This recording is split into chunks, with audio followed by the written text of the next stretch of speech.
Álvaro, and hello everyone. Thank you so much for being with us today. We really appreciate it. My name is Valentina. I'm from the marketing team here in Ironhack, and we are very excited today for this amazing session about Lean Startup. We will have a very cool workshop, very hands-on workshop with Álvaro, who's here. Hi, Álvaro. Hello. And well, guys, I would love to, hi Jorge, I'm just reading kind of the chat. As you guys know, well, we have this chat and we would love to keep it active. So feel super free to share like everything with us. If you hear as well, if you see as well, feel free also to share what do you guys are based on. In my case, for example, I'm based in Canary Island. So we would love to see what do you guys are connecting from. So if you guys can share it in the chat, that would be amazing. We usually have very international audience, and that's also, it's very cool to see it. Okay, Madrid, Lisbon, more Lisbon, Berlin, Munich, Barcelona. That's amazing. Barcelona, Belgium. Alvaro, you are in Barcelona as well, right? Yeah. We have people from India. Clermont. Well, we're in all the time zones. I really appreciate the people that is coming from the East, because actually it's very late there in those time zones. So really appreciate it that is people coming from India, Asia, Lebanon. Thank you very much joining at that time. Taipei. Which time is there right now, Yasser? It's maybe 12, 1. And also like Buenos Aires. Yeah, we are covering the whole globe. No, amazing. Yeah, and also Latin America as well. Well, our dear Lorena is it's based in Colombia right now. So that's amazing. That's amazing, guys. So yes, I mean, we will wait a little bit until like all of us are connected. In the meantime, I would love to share a little bit about Ironhack in case you guys don't know us. So if Álvaro can share the screen, please. For sure. Let's start. Okay. So yeah, I mean, I would love to share a few facts about us. Basically, in the next slide, please. Yes, sure. Okay, so basically in Ironhack, we are a tech school. We are basically educating on digital skills needed in the tech sector. And how we do this? Well, we do this through bootcamps that are basically very intensive and short education, very intensive. And we are very outcome focused. That means that we really want you to find a job that you love, boost your career, or even in this case, to build your own products, your own startups, and so on. Next slide. Thank you. So basically here in Ironhack, we are preparing next generation of digital creators. We really want to help people to make change in their life by learning these new skills and launch their new careers in tech. So as I said before, we offer, we do this through bootcamps, and we have 4 different bootcamps, okay? We have web development, we have UX, UI design, we have data analytics, and we have cybersecurity. And also we are, in the next slide, we are, okay. No, just to say that Ironhack is worldwide. We are basically, we have 9 different campuses plus remote. And we are right now even more than 120 employees. We have been growing a lot lately. We have more than 8,000 alumni. And something that we are very proud of is that we have a 85% of placement rate in the first 6 months after our alumni graduate. And we have a very large professional network. So having said that, I would love just to say, let's get started. I know you guys are here because you guys want to do this amazing workshop. So, well, it's now all in Álvaro. Yeah, let's start with this Lean Startup Workshop. So we will keep sharing the screen for the different things. And I hope all of you are sharing everything through the chat, so we are not interrupting the session. And all the questions you have, we will be able to solve them during the chat, through the chat. And then if later on you have more questions, we will enable a place in our community so you can drop all your questions and they will be answered in the following hours or days. So let's get started. Let's go for a bit of presenting myself, if you allow me to do.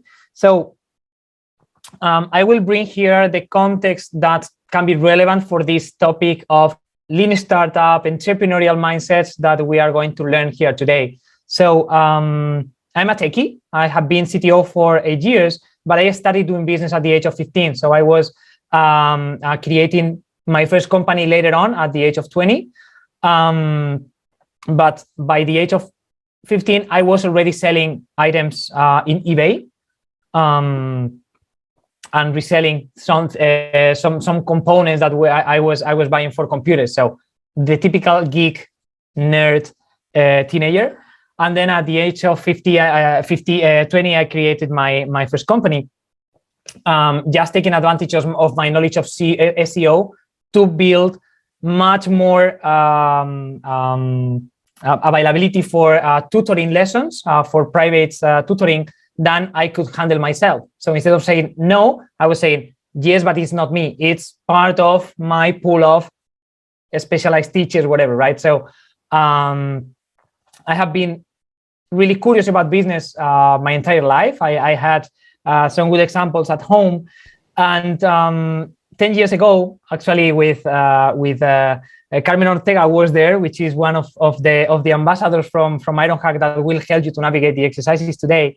I joined people I didn't know by that time to create a StartCamp. That was an event similar to what you can see in Startup Weekend, which is crazy people, fans of entrepreneurship, creating one startup in just 48 hours, just in one weekend. Okay, so we were doing that with the help of Waira, the accelerator from Telefonica, and some of the crazy guys that spent that whole weekend paying for that at university. Remember, 20, 21 years maximum, paying for the event. Instead of being drinking like crazy or partying like crazy, they were paying for that event to be working from 9 to 10 p.m., traveling more than 500 kilometers to come to Madrid to do the event.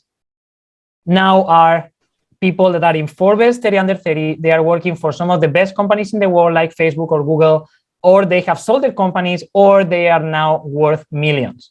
Actually, I have been investing in some companies, and I have been investing in the companies of these crazy people. One of them was sold 2 weeks ago to the parent company of WordPress, and it's actually the first acquisition in Spain. So they are doing great things, and the DNA was there since they were at university. They were willing to pay, willing to waste one weekend just to know new people, keep learning after university during the weekend, and creating something valuable and meaningful and impactful in just 48 hours, right? The DNA was there. And what I want to do here today is to teach part of that DNA, part of the process that we were using 10 years ago in this event, in order to teach in very, very quick time the foundation of entrepreneurship through this lean startup philosophy, right? This kind of methodology.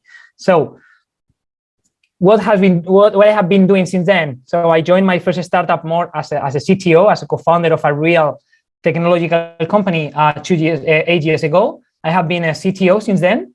I have been also mentor, investor, speaker, advisor in different companies. So I have been in the ecosystem. I have been in many different accelerator programs from Spain to Finland to San Francisco.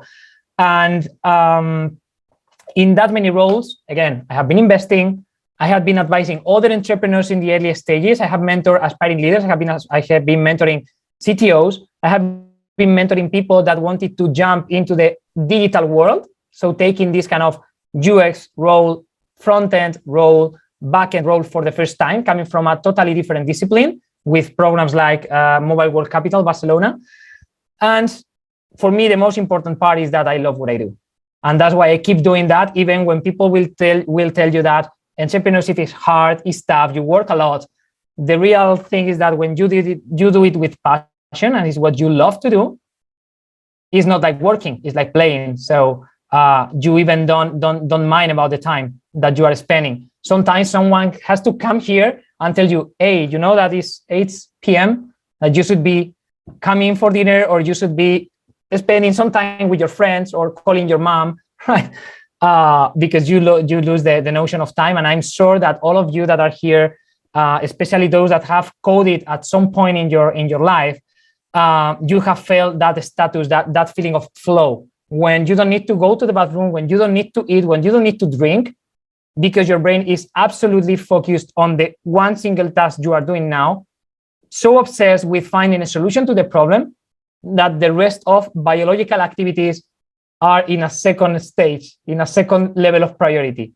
So when you love what you do, what you aspire is that most of your time you are in this flow state where nothing matters, just doing the task because you are enjoying it so much that everything else doesn't matter. So that experience that I have been collecting over the years in the different hats I have been wearing have brought me here, which means that after these 8 years as a CTO, I found my place. I was following my heart, and I found my ikigai, this Japanese concept, because I realized that my way to leave a bigger footprint was not leading my own teams in a startup, no matter how bigger they are, if it's Revolut, if it's WeFox, no matter.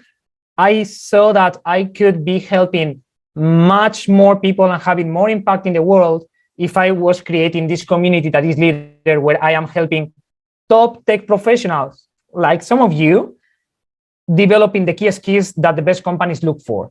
So I'm trying to put my grain of sand here. Is kind of a plugin. So on top of what Ironhack can teach you with this 85% placement rate, I am helping you boost the leadership skills and the entrepreneurial mindset that is going to make you stand out. You are going to be in a whole different level. You are going to have that DNA that was manifested, was shown in these StarCamp events that we were doing 10 years ago, right? And that's the mission of Lidr. And that's why we are here today. I want to teach you how to develop what has been personal thing, but what has been my number one skill, why the people was hiring me, that is business vision and the product mindset. So let's start. This is business vision, and I will not do it very long. I will complement this session with a video that you will check later where I go in deep. But the thing here is that entrepreneurial mindset is a set of skills. It's not just one thing that you train. For me, being kind of an entrepreneur, trying to be an entrepreneur develops a set of skills that are very valuable and comes in a pack. For me, comes in a pack. And this is what people like Carmen Ortega that is here today was showing in the session and was developing in this StarCamp event, right? So it's passion for what you do, is the feeling of ownership of your own product, of your own baby, your service, your company.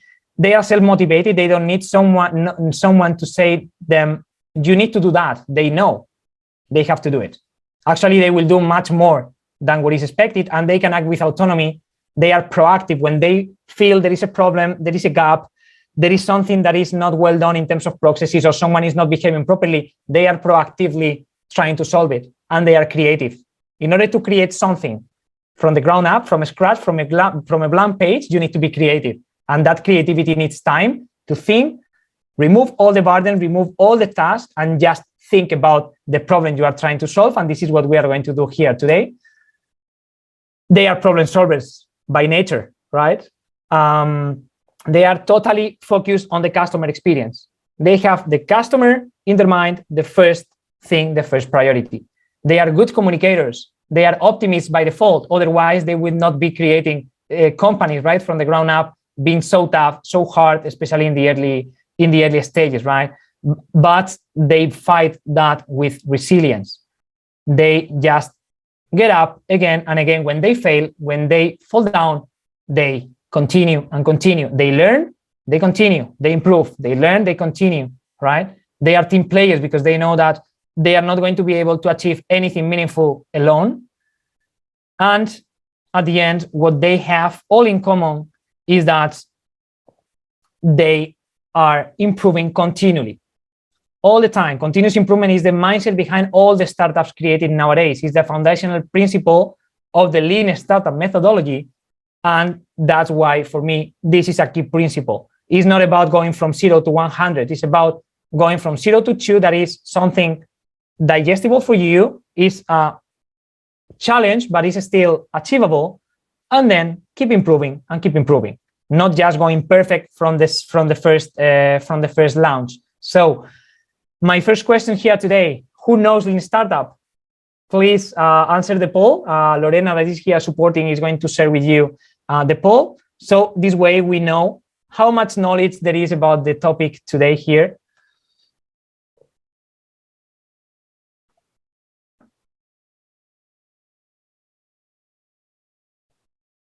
Okay, well, half and half, more or less, 40-60. Great, not too far. So maybe some of you can help me to drive and deliver the message. Very good. So it's more or less 40 against 60. You will see the results soon. Thank you very much for participating. Okay, yeah, you can see 40-60. Totally in the point. So let's give a better explanation of what is Lean Startup for those that's 40% that doesn't know what it is. So first of all, it's kind of a cycle to build products where you don't build something for a lot of time without any kind of input and just deliver in the market. Okay?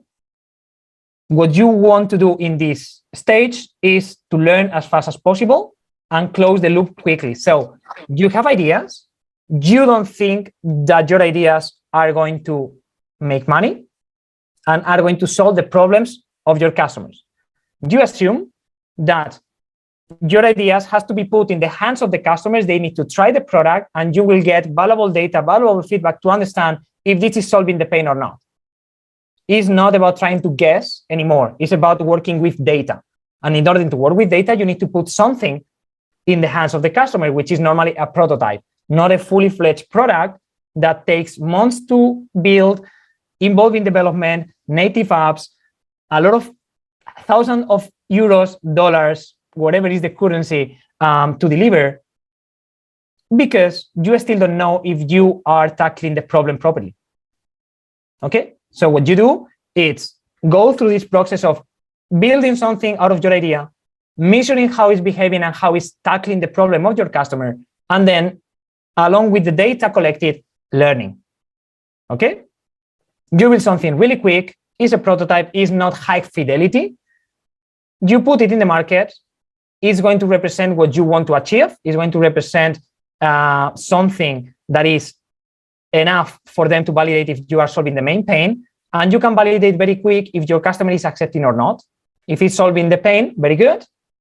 If it's not solving the pain, you need to iterate one more time and try something different.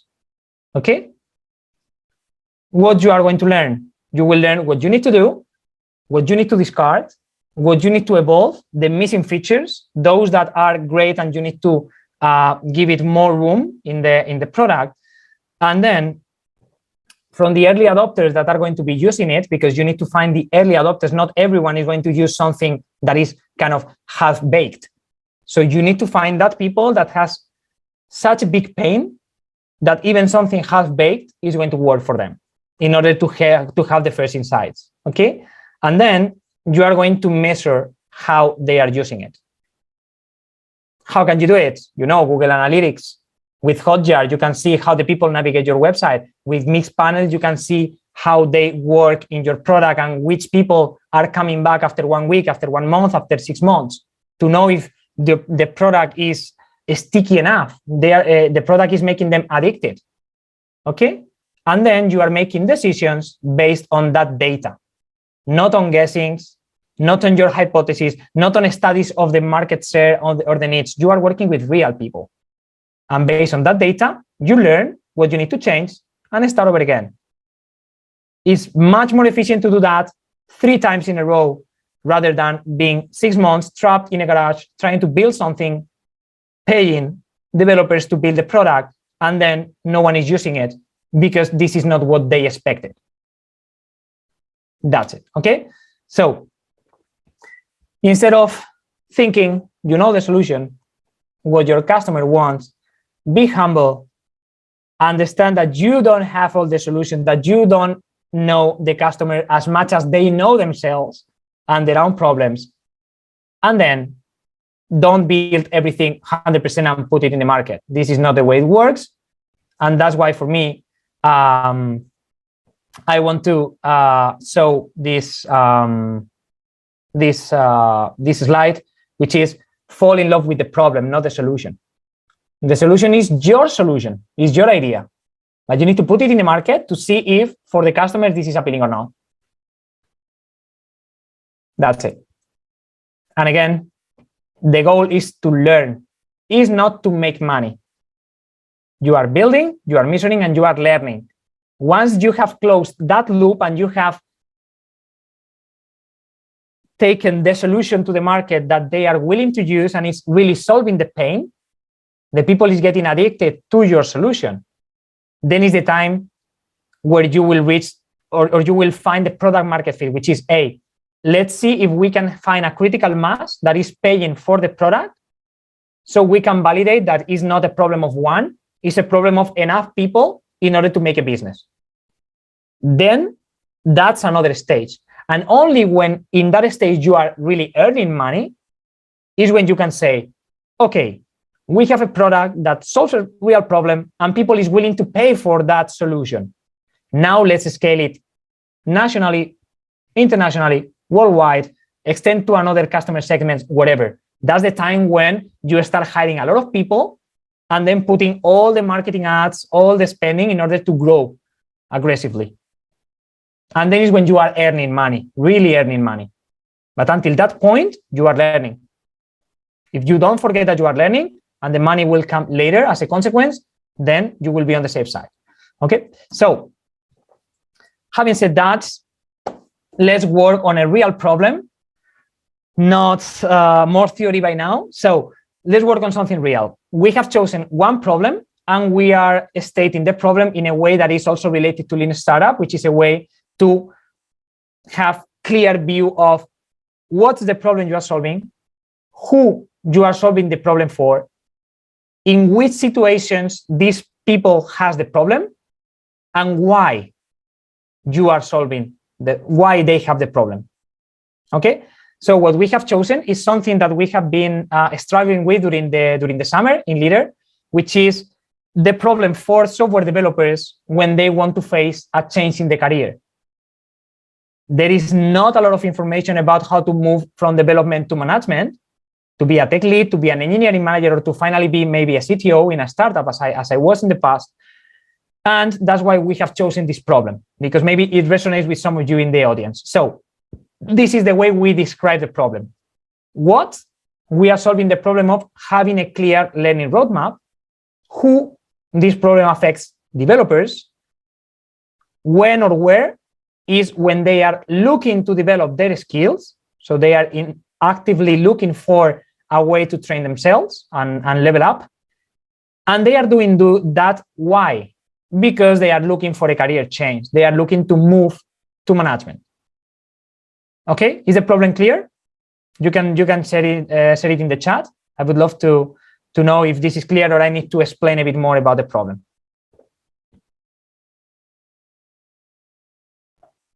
Okay, I see. Very good. Okay. Very good. Let's try to solve the problem. Let's try to find out the solution. So what we are going to do, we are going to be working on breakout rooms, teams of 5. I know that you don't know each other, so let's try to communicate in English to have everyone on the safe side. You are going to be randomly assigned in groups of 5, and we are going to work with 3 tools that are essential to find the solution and put it in the market. The first one is the buyer persona. The second one is the link canvas. And the third one is the customer journey map. With these 3 tools, you should be able to know enough from your customer, enough from your product to quickly build a prototype and put it in the market. Okay? So, first of all, buyer persona. What is the buyer persona? If you know that and you want to share part of the definition that you understand, I would love to read it in the chat. I think it can complement my definition. First of all, it's kind of an avatar. It's a representation of the person that, for you, that the owner of the company, needs to solve the problem of, in this case, finding this solution, finding this learning material in order to continue their development to face a new career change. We try to describe this person is at the end a representation of the customer segment you are trying to solve the problem for. You are not looking to solve a problem of one person. You want to get enough people in the world similar to that person so you can reach them and you can make money and build a business. So this person has the pain and both try out the solution. Okay? And in order to get valuable information to define that solution, to define why this person would use it, we need to really know the person. Okay? And to really know how she lives her life, where she spends the time, where she spends the money, how is her environment, if she has kids, if she has no kids, if she has pets, who are her friends, where does she work, which is her current role, in which kind of company, if it's a technological company, if it's not, if she has life goals for 2 years, 5 years, which are those goals? You need to understand how she behaves. So you really understand, for example, how to reach her. If you know that she is consuming a lot from Twitter, you know that this is a channel you should focus on. If you know how she communicates and how she expresses their pains and their needs, you can compose messages in your website, in social networks like Twitter, that are appealing. She should feel identified is like a message that resonates with her. That's why it's so important to know really deeply this kind of person, and you need to do an effort to know her, focusing on all the aspects of her life that could be meaningful for us to understand. In this case, her pain and her behavior about it. And actually, it's very, very valuable. If you know someone that has this pain, you can get all that information from him or her. You can directly prepare an interview and understand how this person is, how this person behaves and lives their lives. Okay. So in this case, if you know the customer segment, imagine that it's people like you, very good, because you can reflect on your own needs and the needs of people that should be close to you, from the same age, from the same culture, the same country, whatever, then it's going to be much easier. Otherwise, you will need to be there making interviews to people that you don't know yet. Okay. This is the template we are going to use. Okay, we are going to work in a tool that is called Miro, and we are going to share the link with all of you right now. You don't need to sign up. And according to the room you are in the breakout rooms that we will open shortly, you will be assigned a team. If you are in the room 1, you should be in the team 1. Okay, here you see the link that Lorena shared with you. And then you are going to see that here, this is the Miro board. I will bring all of you to my cursor and I will give you a quick tutorial on how to use that. Okay, so here you have all the explanations for the different steps, and you are going to be able to come back to this board whenever you want after the session. So you will have here extra information about what is the buyer persona, which are the benefits, why it's important, as well as for link canvas and customer journey map. Okay, so we are going to start with buyer persona. Here you have a couple of examples. I have already shared this example of Clark Andrews, where we are having the photography of the person, but here you have a couple more using the template we will use. So as you can see, you need to define the personality, how is the lifestyle of the person, which are their hobbies, their interests, how this person is investing their free time, which are their motivations, the dreams, the life goals, what they want to achieve in the long term, and how is it one day in his life. So you can understand which points you can get to interact with these people. which are the influencers, the people that is a reference for them, and which are the information sources. Are they using social networks? Which social network? Is LinkedIn, is Instagram, is Twitter, is Facebook, is TikTok? Where they are getting information from? Is a blog, is Medium, it's kind of a newspaper, is I don't know, a community in Slack? How this person is getting the information? And then which are the reasons to use this kind of product? Which are the reasons to buy the product, not only using it? How it should be the purchase process for him or her, in case, for example, maybe the company is involved, or they need to ask his or her wife, for example, and if there would be any objections that they can put in order to start using our product. This is everything we need to know. Okay, you are moving part of the canvas. We have left here a couple of examples, and then you are going to have here all the teams. And in order to work, you are going to be able to open the microphone and use the chat in your breakout room. You are going to be there only the 5 people. And in order to work on that, you just click on a sticky note, choose a color, whatever it is, and put the message, right? This is everything it takes. So what you can do in the teams is naming someone to put all the post-its, and then the team is discussing live, and one person is creating all the different content, so it's not a mess of a lot of people putting different elements. Or what you can do, for example, here, maybe you can create 2 sub-teams. You are communicating through chat or whatever, and then those teams are working separately. I think the best option is directly to go, all of you defining one topic one by one, and someone is writing. Okay, we have 12 different blocks. Okay, we are going to have 10 minutes for this exercise, and you will see the timer here, but also the breakout rooms will have the timer. Okay, so the timer will be 9 minutes, and then you will have 60 seconds to leave the room, and at the end of the 10 minutes all of you will come back to the session. How we are going to support you? We are here. We are going to be in the general room, and then if you go into the breakout room, you will be able to ask for help. You will have a button here to ask for help.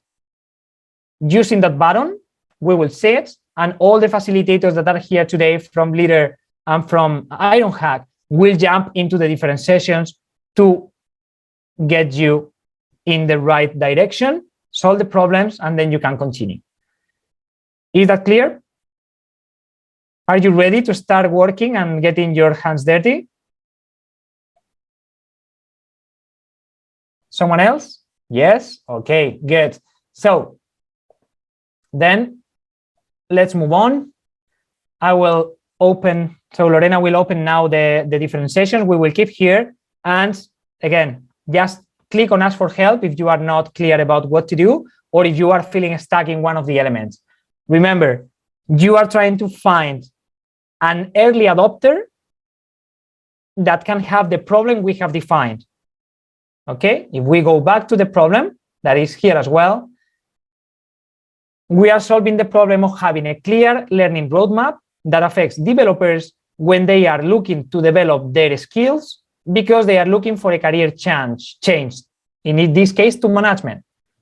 This is the problem. So we are already identifying that who is the developer, but you need to find and clearly make the radiography of that developer, the buyer persona. If it's a senior developer, if it's a junior developer, if it is living in Mumbai, Madrid, or Miami, it's up to you to define that buyer persona. Don't get crazy. Just think of one person that maybe someone in the group relates to.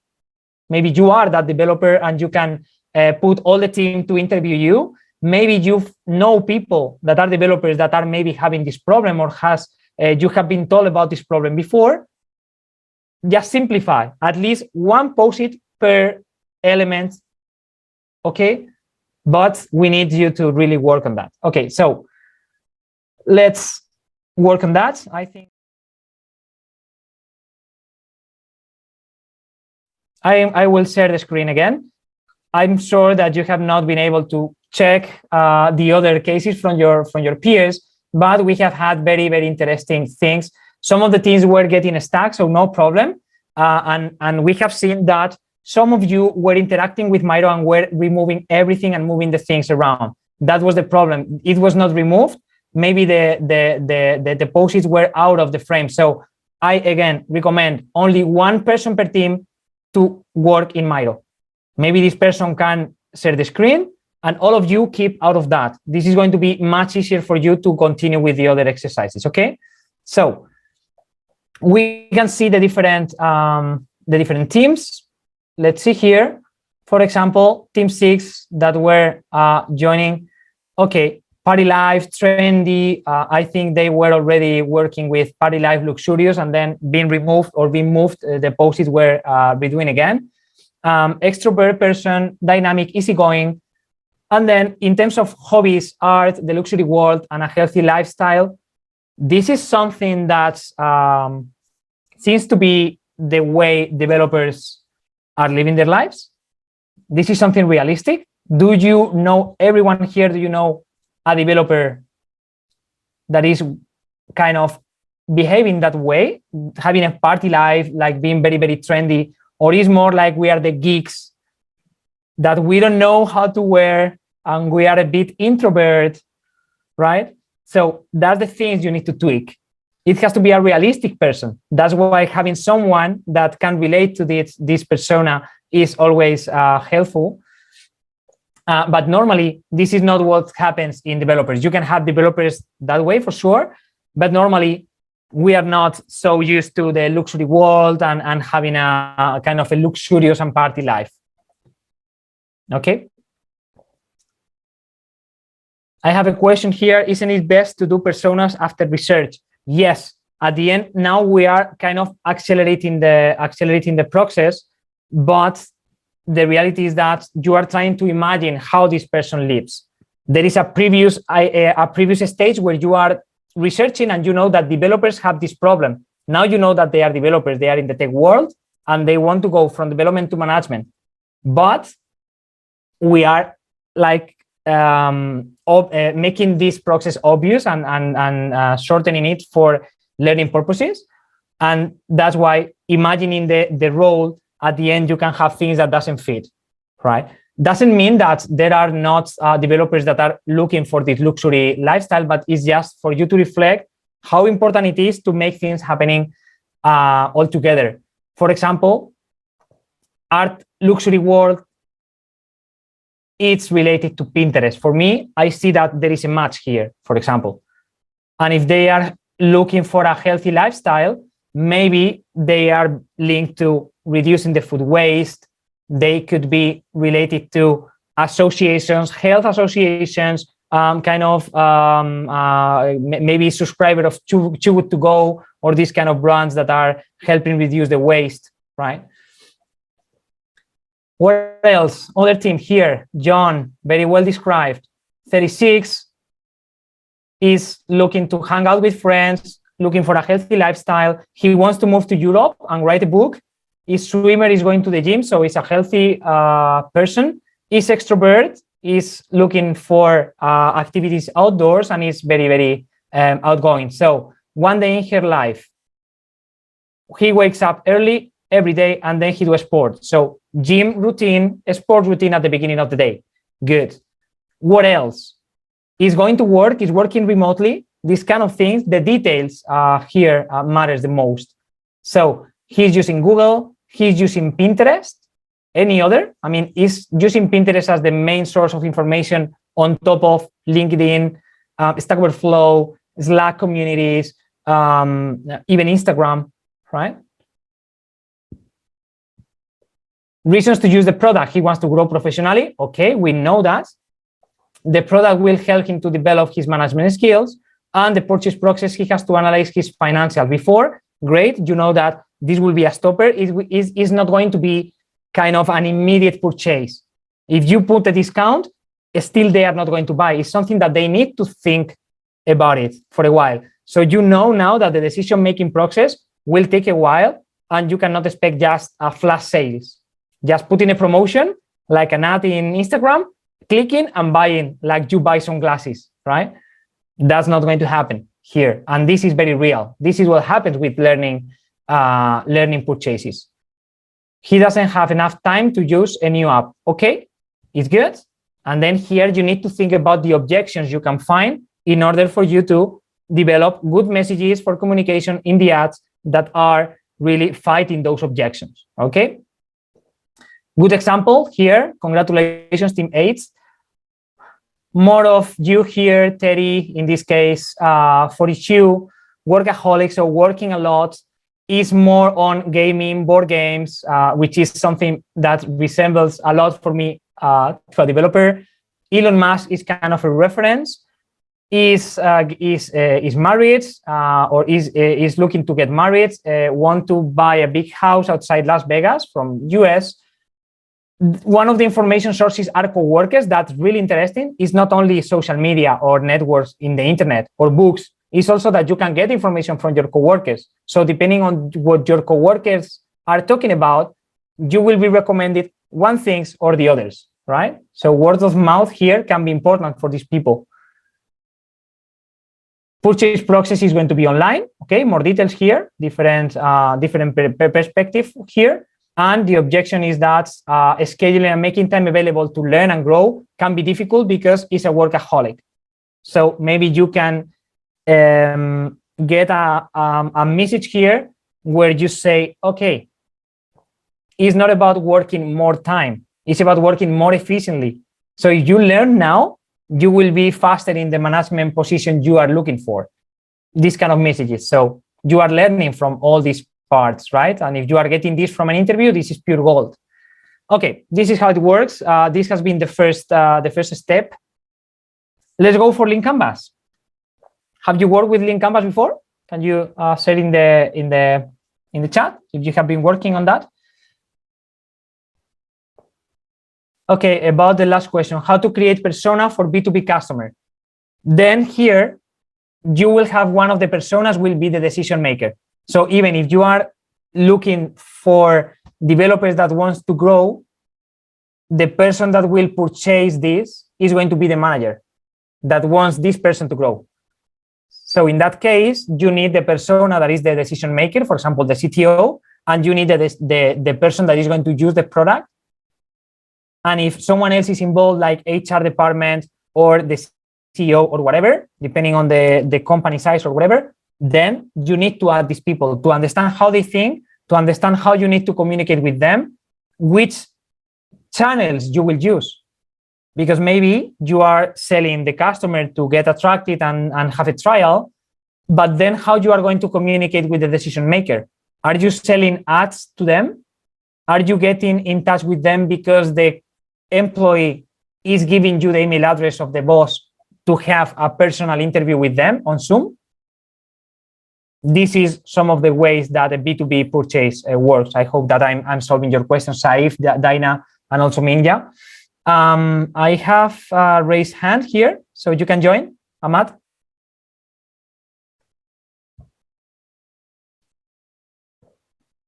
Yeah, I raised my hand in order to that I've used the link canvas before. But sorry, I didn't get your question clearly. Okay, so you don't have any question. Otherwise, you can just drop it in the chat. So let's move to Lean Canvas. Some of you have been working with business model Canvas. Yes, it's somewhat similar. And here, it's not about building the whole business model, but working more on topics that you still need to validate. So not working on for example, the providers, the key providers, the key stakeholders, but more in problem solution. So let's see how this works.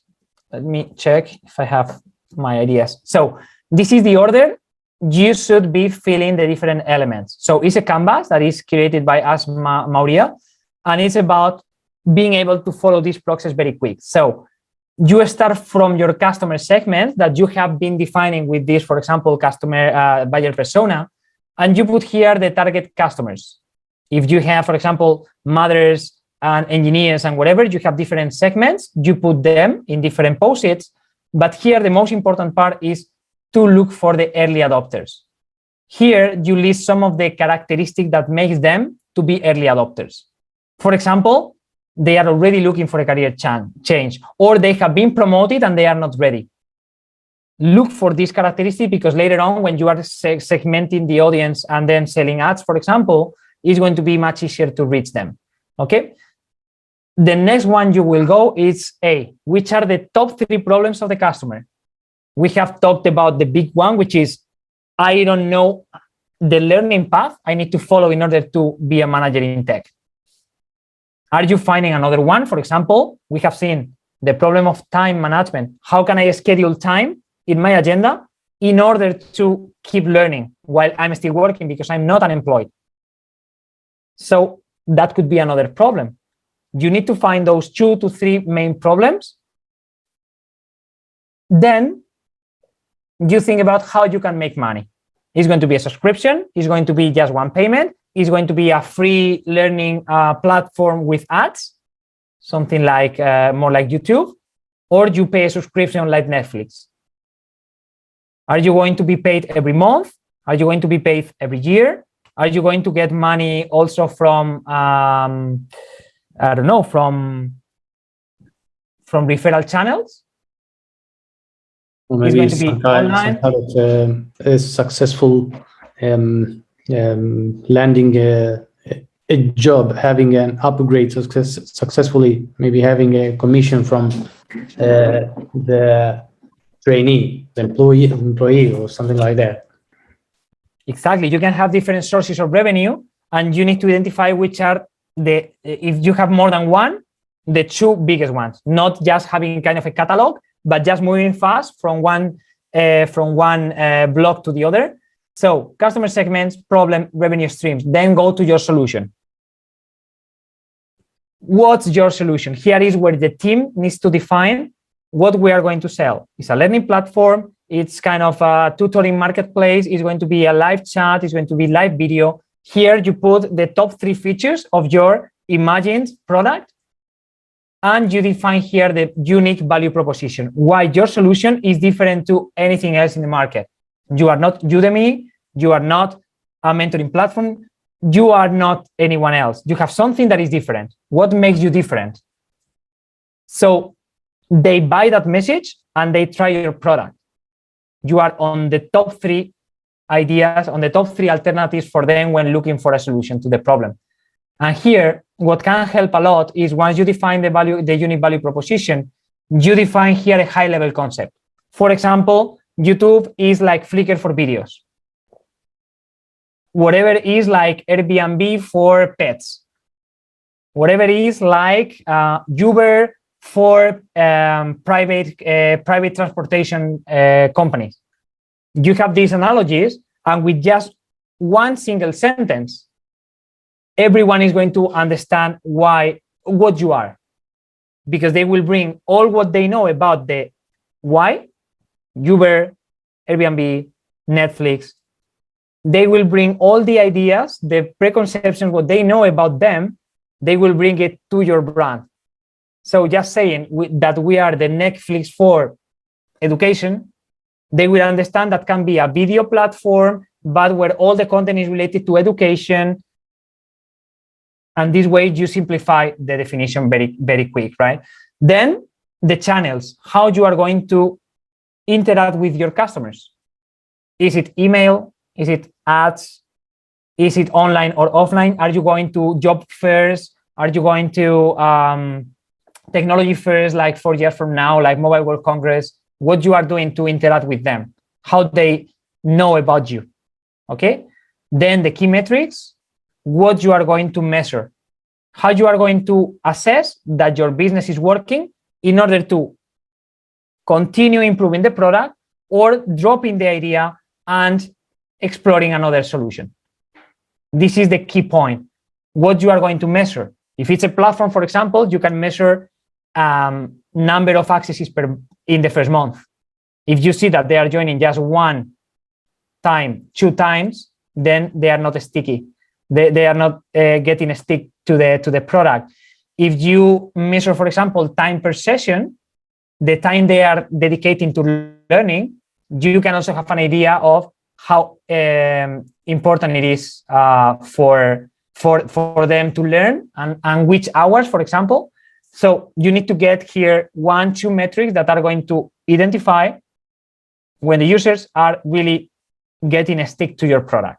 Then the cost structure, which are the main costs, normally is payrolls. I mean, the people joining, but maybe marketing as well, or maybe the computers. I don't know which do you think are going to be the main cost for this kind of company. And finally, the unfair advantage. What you have that cannot be easily copied or bought. This is very difficult to understand, especially in a random team of people working on that for learning purposes. But normally, for example, you can have here, okay, I have an unfair advantage because I have been an influencer in my industry. So I already have an audience of 1 million people. So I just deliver one message and I can get 1,000 people buying the product. This is an unfair advantage. Others don't have that presence in the market. Maybe you have, as part of your co-founders, a salesperson that was selling, I don't know, routers from Cisco, but they have all the contacts from all the CTOs of all the technology companies in the Fortune 500. And then your unfair advantage is that you have direct communication to the CTOs to buy this at a scale for the company. So from one day to the next month, this person is doing 100 calls per day, and at the end of the month, maybe you are doing 1 million in sales to have the first customers joining, and then the market is validated. This is normally an unfair advantage. Maybe you have IP, you have a proper software, or you have an algorithm that you think is going to kill it, right? And is not easily copied. That's the unfair advantage. So we are going to, yes, I am going to check the question. So channels are the way we connect to prospect customers or current customers. Prospect customers especially. Focus on how you get to know customers. Later on, your current customers, normally, if it's a digital platform, it's going to be online, or it's going to be your own mobile app, and maybe push notifications and emails normally, right? Or support tickets. But this is very common for every single web service or product there. But how you approach and how you contact with your prospects is very different from one industry or one product to the other. Then another question is, do we need different canvas for different customer segments? I would say yes. At the beginning, you can define the customer segments all here. But if you see that they are very, very different from each other, maybe you need different segments, different channels to contact with them. They have different problems. And what I can tell you is, at the beginning, you are not big enough to build 2 different products. You are not big enough even to build one. So focus on just one of those customer segments, the one that is closer to these early adopters that will pay even if the product is half-baked, and go all in with them. And if they don't work, then move to the next customer segment. That's my recommendation always. Okay, so I'm going to remove here the block. Oh, what's happening? Let me see. Okay, now it's unblocked. Again, you will go into the same breakout rooms. You will be assigned 15 minutes for this exercise. That is the second one. And then in 15 minutes, we will come here again. Again, go one by one. Just put one person to write down the notes, and then the other can keep discussing about the session and about the blocks. Is that clear? Let's go for that.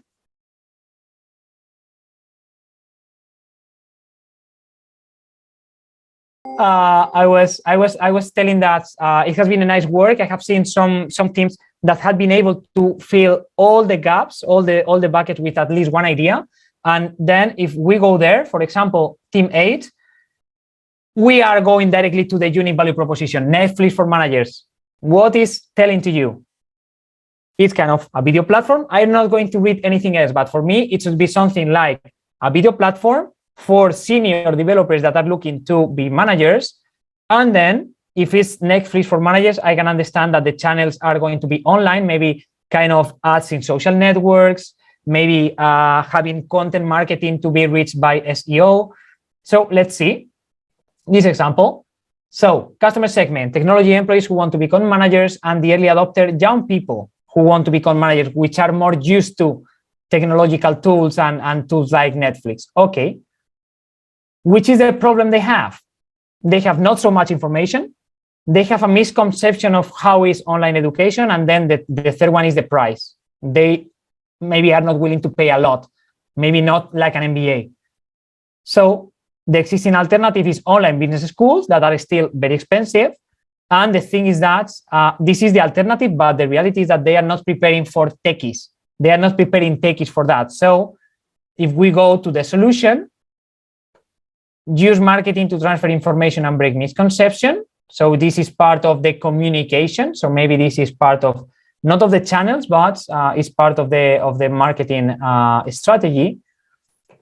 Another idea, more affordable and give trial periods. So you are going to have freemium and it's going to be more affordable. So maybe here, okay, monthly subscription. If you want to get a certification, extra payment, but it's monthly subscription. I can understand that as Netflix, you pay per month, you forget, and you get access to all the content. Very good. So let's see which is the key metrics here. Views per month, new users and recurring users per month, time spent per session, so how much time you are dedicating to learn every time you open this Netflix for managers, and the feedback from the mentor, which means that is going to be someone, kind of a tutor of a mentor that is not in the Netflix concept, right? So you will have your own teacher in this case. And then that's why in the course structure, one of the most important things is paying the teachers and paying marketing. But what about the platform? How are you going to build that Netflix for managers? How are you going to create the content for that Netflix for managers? Or are going to be online sessions? Because maybe it's not Netflix. Netflix is not live. Okay, so maybe here we are missing a couple of buckets, that is the product and it's the content, right? Unfair advantage, certification validated by Yale, because you know the people there that is running Yale, and you know that you can get a partnership with them, or you already have that partnership. Very good. Which is the channel? You are going to build an email list, maybe through a newsletter, and then you will be sending ads in this email list related to the paid product. Good. Content marketing. Very good. So you can see the whole bucket. You can see how cohesive is one thing with the other. That's what we were looking for in this stage. If you have any question, I will be checking the chat right now. Thank you for being here, Pedro, and facilitating the sessions. So let's move to the final stage, which is the customer journey. The customer journey, it's how is the experience of your users with your company and especially your product, how they experience that product, right? And what you are going to define here are the different touch points that the user has with the product. From the awareness stage, where they don't know anything about you, they just know they have a problem, then they consider your product as one of the top 3 options that would solve the problem, then going to purchase, or maybe in the case there is a trial, as we were seeing, trying it before, and only if they are convinced, then they will purchase. Finally, you have retention and advocacy, because you don't want them just to pay once. You want them to pay every single month over time, so you get a longer lifetime value, which is a concept that means that is the total money that someone is spending on your company over the life of the person. More money from the same investment. If it's paying 10 months, you have spent, I don't know, 10 euros in marketing in Google Ads in order to get that customer. So if it can be with you 10 months instead of 2, much more profitable. But the other thing is that especially you want them not only to use your product every single month, but being advocates of the product. You need them to fall in love with the product so they are recommending others, which means that in this case, you are spending €0 in marketing for these people. That's the amazing thing about having viral loops. They are talking about your product, they are bringing new customers in, and you are not paying for that. They are telling how good is your product on their own words, which is the best marketing you can do. That's amazing. So that's why you want to have people so in love with your product that they are not only using it recurrently to solve their own problems, but when they see that someone around is having the same problem, they are running to say, hey, try that, because it's going to solve the problem as it is solving for me. That's the magic of the ambassadors of the product, right? The advocates. For example, how this happens for developers.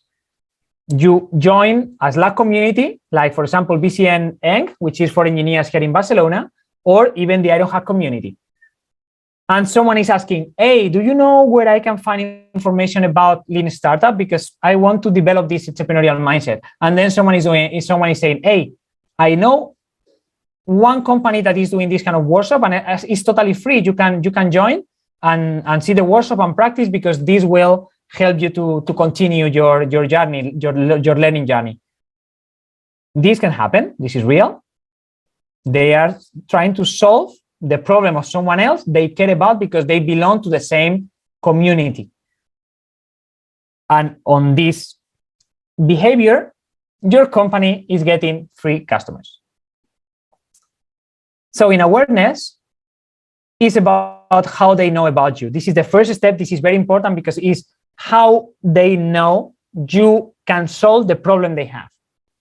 Here you can have, for example, people looking for you on Google, and then you being on top of the results, either because you pay to have an ad, or because you have positioned your keywords, and then you appear there as a solution for learning for managers in tech, whatever. What we need to do here in the customer journey map, and we are going to do it very quick and not in breakout rooms because we don't have enough time after these first steps, is to do it all together here.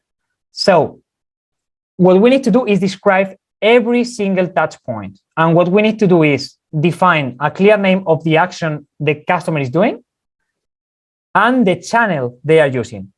For example, for how they know about our product, our Netflix for managers. Is it an ad? Is it a post in a forum or a Slack community? Are the people asking a friend for recommendation? Hey, how can I grow as a manager? Or asking a mentor, or asking their own manager in the company? How are then they getting more information when they want to consider it and doing some product research to compare your Netflix for managers with other solutions?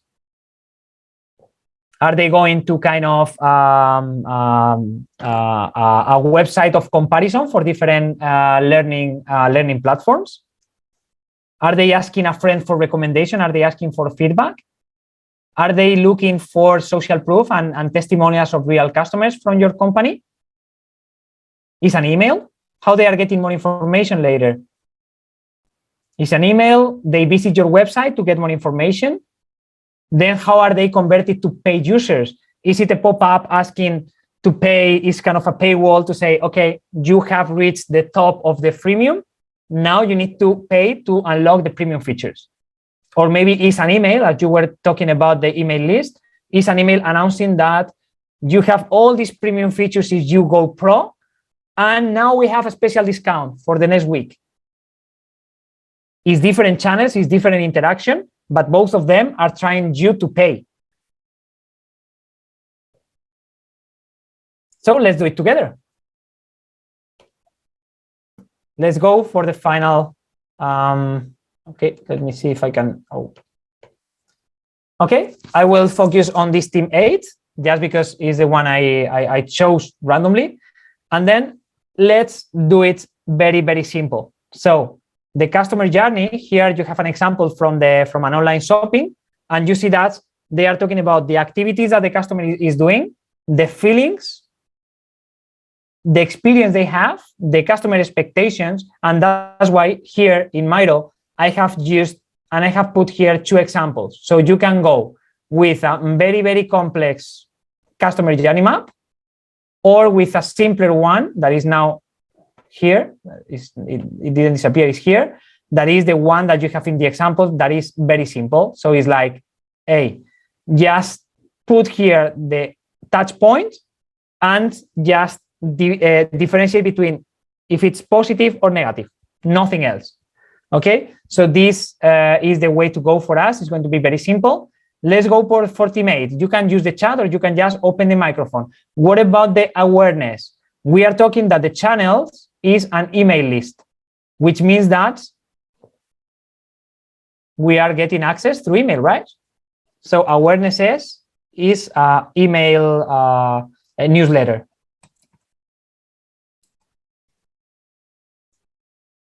Kind of a weekly newsletter, for example, right? We have a weekly newsletter, and it's the way the people is getting informed about our product. But how you are getting the people into your newsletter? How you are announcing your content marketing? Can we have here a couple of ideas, maybe for from teammate? What do you think?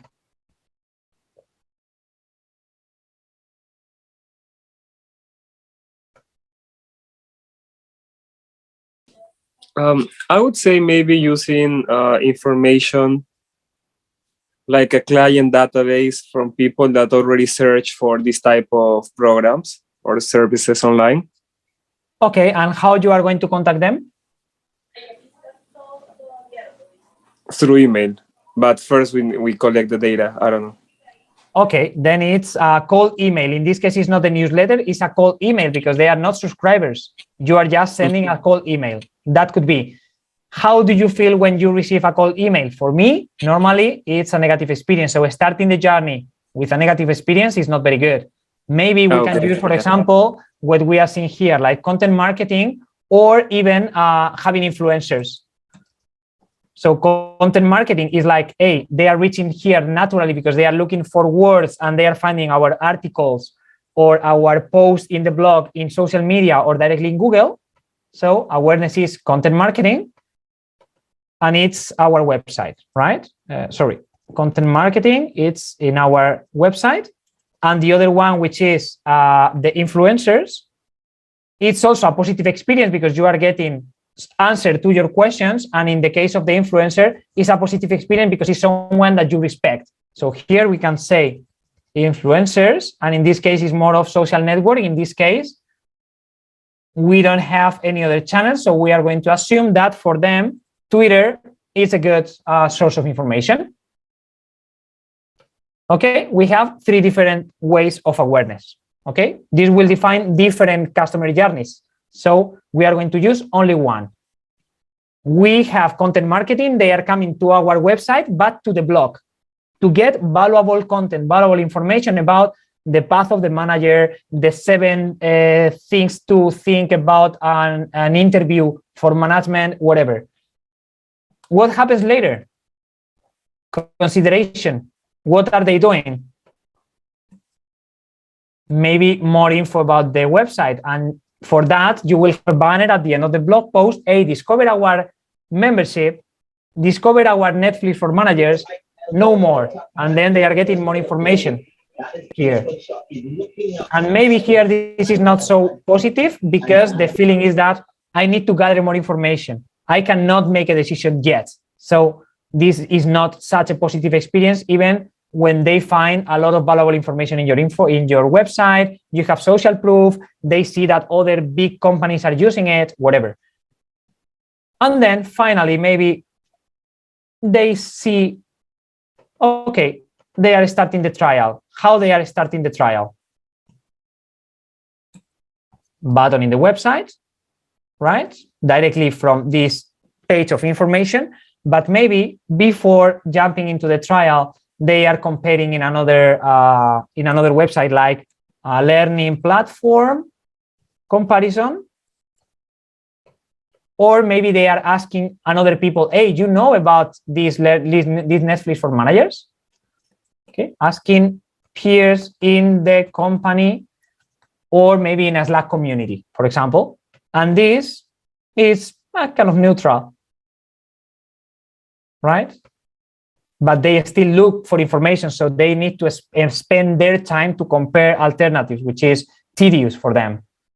And then they decide, okay, what I see, I trust it, let's go for the website. Let's get the trial period. And here it's important that it's free. In the info of the website, if you tie it to something that is free, it's going to be much easier to convert. So if you have this message of it's free, finally they are clicking on trial. And what is happening later? What is happening in all the trials? Yeah, HackerRank, for example, thank you for, yeah, that could be a good partner. But what happens? You are going to receive an email, which is the welcome email. This is normal. You will receive it, maybe you ignore it, but if it's a different handmade welcome email, maybe this could be a positive experience. And then if the onboarding is well done, for example, you have people doing exactly what you expect. So a crafted onboarding, they will fill the profile, they will get maybe some recommendations about the first content they should be reading, maybe because in the sign up phase, you are asking a couple of things to them. And then in the onboarding, they start using it. And given that they are using it actively, because maybe here you are sending an email reminder, hey, you didn't attend the session today. Hey, you are not spending a lot of time in the platform. You are not growing.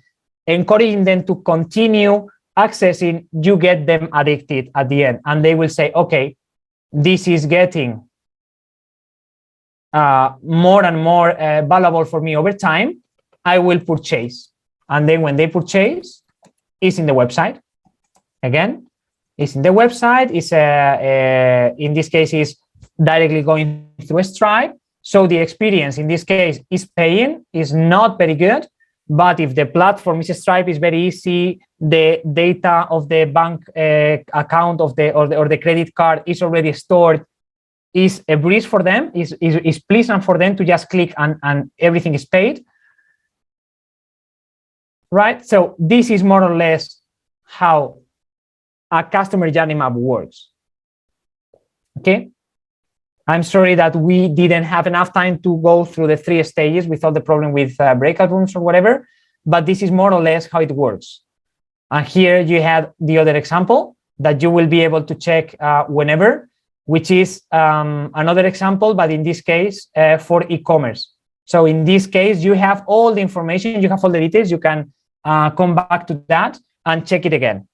It's very, very valuable because you will see how they define a process that you all have felt, which is buying something online. How is buying something at Amazon? How is buying a Christmas gift for someone? You do some research, you check the results, you don't get the information you expect about the provider, you check online again, finally you decide that this is the cheapest because they have an online promotion now, so it's like, okay, let's try.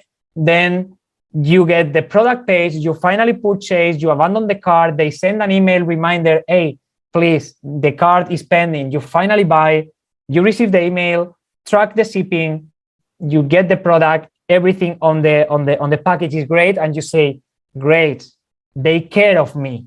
It's not just another delivery. So all this experience, you can relate to that, and you can get more information about the customer journey map here. So we can move to the last part, which is A. Next step, what's that? You need to prototype, and I can tell you, this is not coding. Sorry, Ironhack, but for prototypes, you get faster and cheaper ways to do this prototype, which is using all of those apps that allows you to create a mobile app, a landing page, a website, an email list, like with Substack, for example.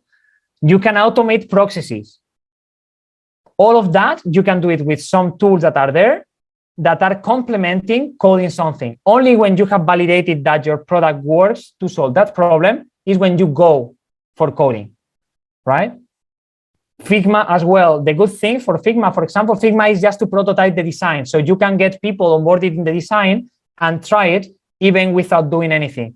You just say that if they click in this button, they will go to the next screen, and you can validate how the interface performs. The good thing, for example, is that Toby Oliver, which is one of the Lidr mentors, and is now, it was the CTO of Typeform that is here, but is now the founder of Bravo Studio.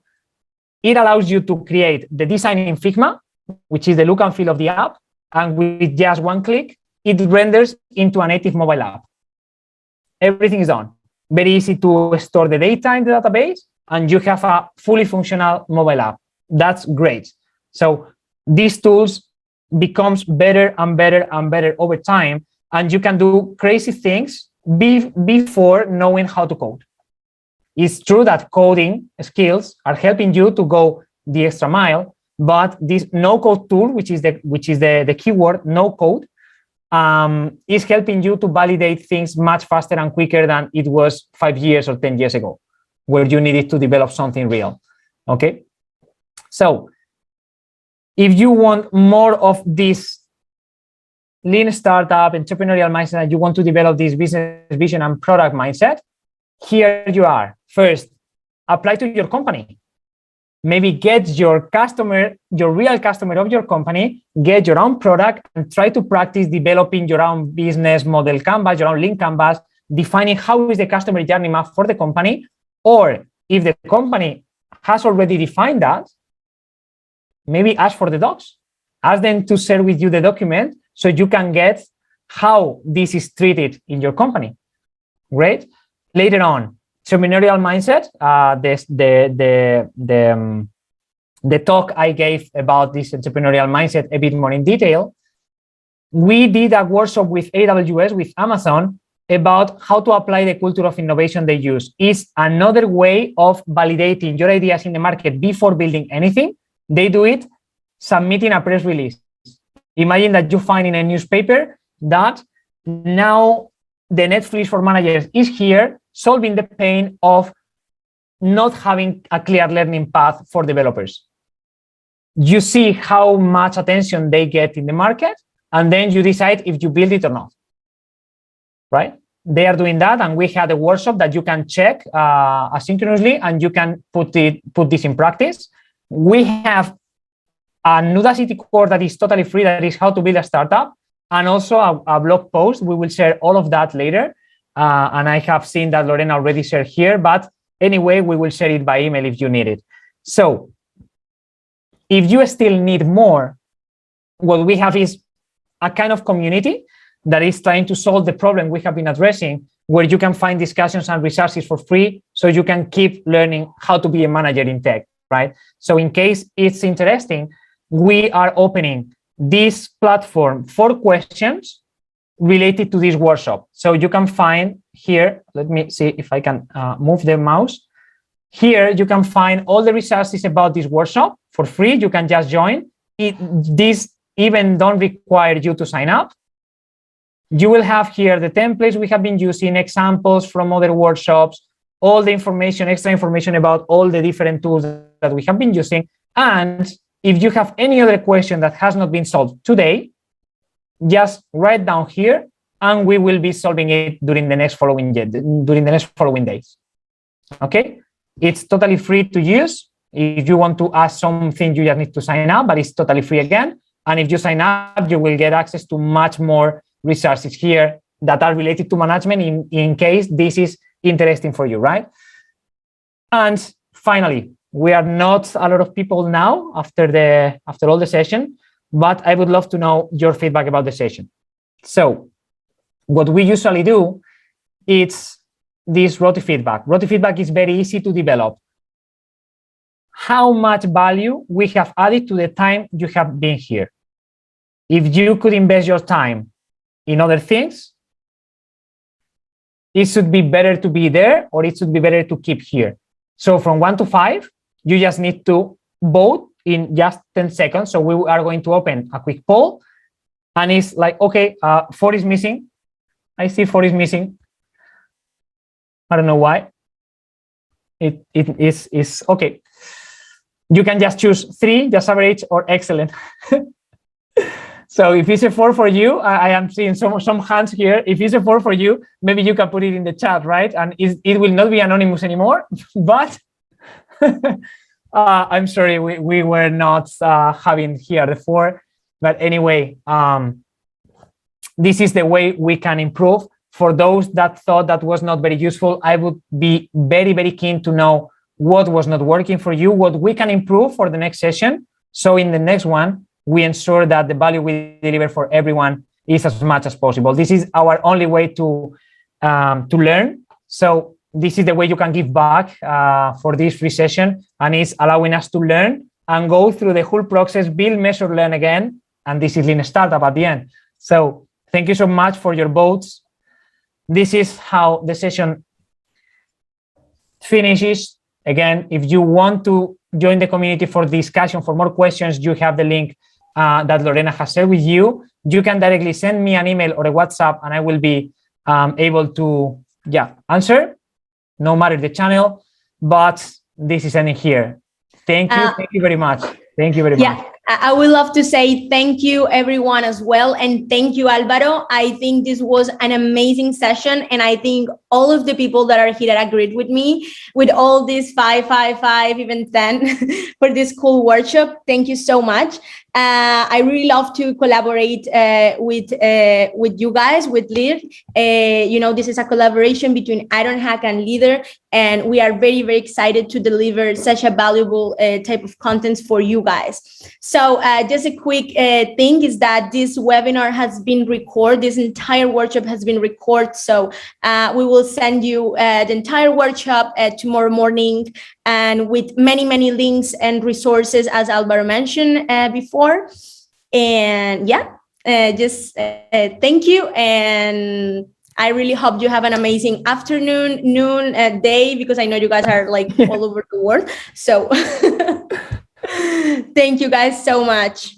Thank you very much for being here and being also 5 minutes late. Thank you very much for your time, comprehension of the technical problems with Miro and with the breakout rooms, but it has been amazing for me to be sharing this expertise that I collected with the startups over time. So thank you very much. Have a nice evening or morning, and see you soon in another collaboration with Ironhack. See you guys. Bye. Bye-bye.